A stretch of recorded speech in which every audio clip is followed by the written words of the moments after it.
Naku, kakaiba itong balitang ito.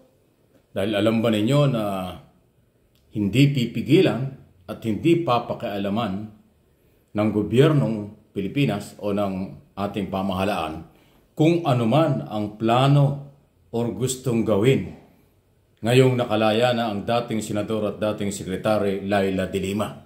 Ito'y kasunod ng balita na posibleng siya ay makipag-ugnayan sa International Criminal Court.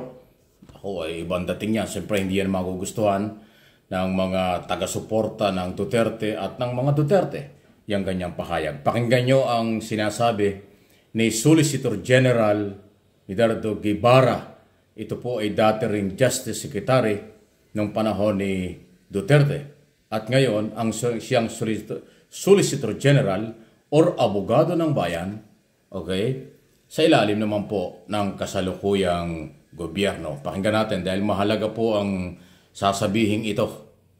Bahala siya kasi private person naman siya, hindi naman siya nagre-represent ng government. Any person, not only Senator De Lima, any private person who wants to assist in the investigation are free. They're free to do so. Nothing prevents a prosecutor. He can conduct his investigation any way he wants.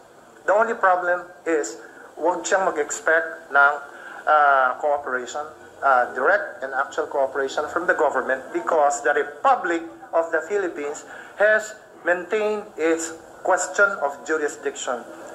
Bahala siya kasi private person. Ayan, no? Ang linaw nun. Talagang hindi nila, parang bahala nga sila. Kaya lang, siyempre may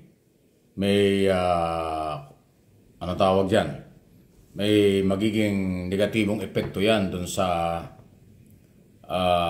kampanya. Hindi lang ng gobyerno, kung hindi ng mga taga-suporta ni dating Pangulong Duterte na huwag papasukin at payagan ang ICC na controversial tungkol dun sa mga human rights issue. Okay? Pero tingnan natin kung anong gagawin. Hindi mo rin masisisi si De Lima kung yan ang gawin kasi talagang nasaktan siya, nakakulong siya ng halos 7 taon. Kaya nga kung ano man ang kanyang gagawin dahil siya naman ay civilian, abay walang makakakontrol dun. Yan ang malaking hamon ngayon. Alam kong ayaw ito ng mga Duterte at ng mga supporters nilang balitang yan, pero wala tayong magagawa. Malaya na ho si De Lima at kayang gawin ang gusto niyang gawin.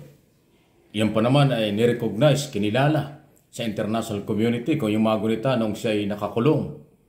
Yung International Parliamentary Union ng European Union, ng Europe, ilang beses nagpunta ng Manila at dinalaw siya. Pagkatapos ilang beses din naghayag sila ng panawagan sa administrasyon noon na palayain si De Lima. At hindi lang yan, pati ang United Nations ay nakamonitor sa kanya. At siyempre ngayon, International Criminal Court ang pinag-uusapan. So, kung itutuloy ni De Lima at kung ano ang kanyang plano, ay talagang wala hong makakapigil dyan. Kasi nga ho siya ay private citizen na.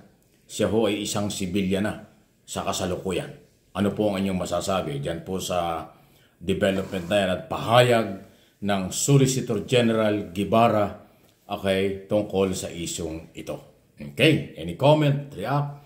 Maging professional lang ang dating, walang out of the world na comment, walang magagalit. Pinag-uusapan lang ito habang merong kalayaan sa pamamahayag at pagpapalitan ng mga impormasyon.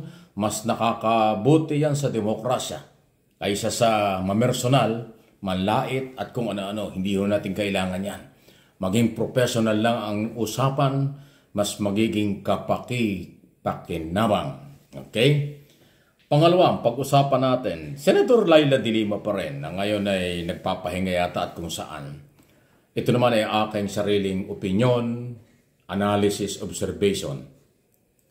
Kung si dating Senador Laila de Lima ay magiging anti-Marcos o kalaban ng kasalukuyang gobyerno, palagay ko ay maraming manghihinayang sa kanyang paglaya or marami rin ang madidismaya sa kanya. Hindi ko siya inuutusan pero palagay ko pumokos na lang siya doon sa administrasyon na nagpakulong sa kanya kaysa kanyang silipin ang kasalukuyang pamahalaan kasi ang kasalukuyang pamahalaan wala namang kasalanan sa kanya. Tama o mali? Inulitin ko. Ang kasalukuyang gobyerno ay walang kasalanan sa kanya. Ang nagpakulong sa kanya ay ang nakaraang gobyerno at yun ang kanyang kalaban. Kaya ang akin tingin, kung si De Lima ay magiging hindi man anti-government, anti-Marcos, maging independent na lang sa kasalukuyan tungkol sa takbo ng gobyerno, mas makakabuti. Pero kung magpapa-identify siya at magpapagamit sila sa mga pinklawan or dilawan o kung anumang kulay na sila'y oposisyon, anti-Marcos, baka madismaya sa kanya ang marami. Kasi wala naman akong nakikitang malalim siyang basihan kung sakaling mag-aantay Marcos. Kasi nga, hindi si Marcos at ang gobyernong ito ang kanyang problema. Kung tutuusin niya ay nakalaya siya, pansamantala, dahil itong kasalukuyang gobyerno ay mukhang yung mga prosecutor ay hindi ho talaga napatunayan ang mga ebidensya laban sa kanya, kaya nakalaya sa kabila ng napakabigat na kaso. Hindi ko sinabi na may kinalaman ng gobyerno sa kanyang paglaya. Ang sinasabi ko lang, ngayon nangyari. After 7 years halos, saktong 6 years, 8 months and 21 days, matagal siyang humihiling na makalaya, hindi siya napagbigyan ng nakaraang gobyerno. Ngayon napagbigyan. So, tingnan natin kung paano.